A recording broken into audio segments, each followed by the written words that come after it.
Dan tadi pelantikan sudah dilakukan sejak pukul 10 pagi tadi dan saat ini sudah bersiap untuk berfoto bersama. Sejumlah nama menteri yang dilantik saat ini sesuai dengan yang diumumkan oleh Prabowo Subianto sebelumnya. Ada beberapa nama yang memang mencuri perhatian. Terdapat 53 tokoh yang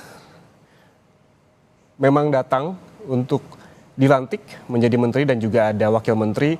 Dan yang menarik perhatian tadi juga ada Luhut Binsar Panjaitan yang turut datang ke Istana Negara Jakarta. Kita lihat saat ini Prabowo Subianto, Presiden Republik Indonesia dan juga Wakil Presiden Republik Indonesia Gibran Rakabuming Raka tengah bersiap bersama jajaran Menteri Kabinet Merah Putih untuk berfoto bersama. Hitungan 3, 2, 1. Sekali lagi mohon izin 3, 2, 1. Terima kasih, mohon izin. Selanjutnya sesi kedua beserta dengan para pendamping.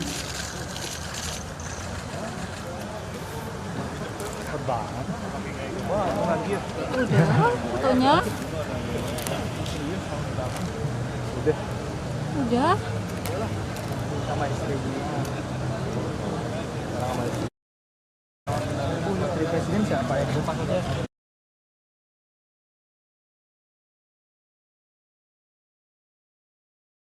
Jajarannya di Kabinet Merah Putih kita melihat sesuai dengan yang diangkat oleh harian Kompas hari ini bahwa Presiden Prabowo Subianto sebelumnya memang sebelum melantik telah mengumumkan nama 48 menteri dan 56 wakil menteri serta 5 kepala lembaga negara dan semua anggota Kabinet Merah Putih ini dilantik pada hari ini.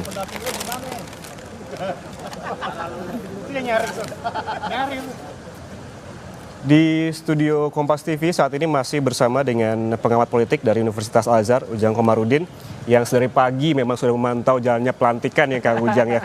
Tadi prosesi pelantikan sudah lewat, sekarang ada foto bersama, ada nama juga yang tadi sempat disebutkan dibahas dengan lebih dalam begitu terkait dengan Luhut Binsar Panjaitan yang tiba-tiba datang tadi bertanya-tanya ketika masuk memang belum memberikan statement apapun tapi sudah dijelaskan akan menjabat sebagai apa.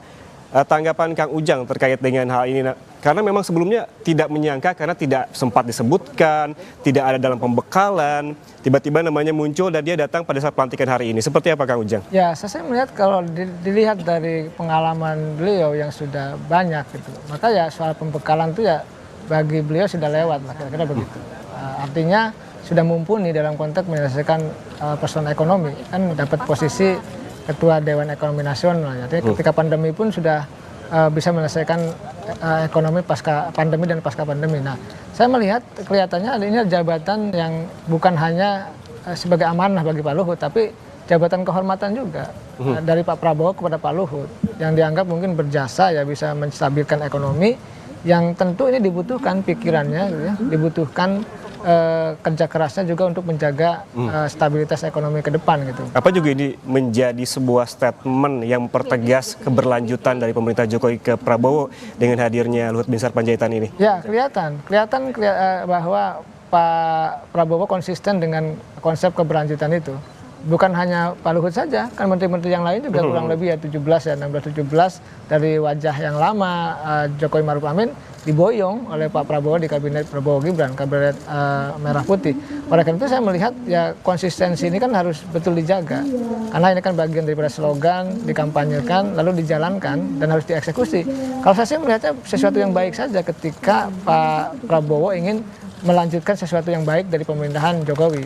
Tetapi juga jangan lupa tentu harus mengevaluasi gitu ya sesuatu yang kurang, yang minus dari pemerintahan Pak Jokowi.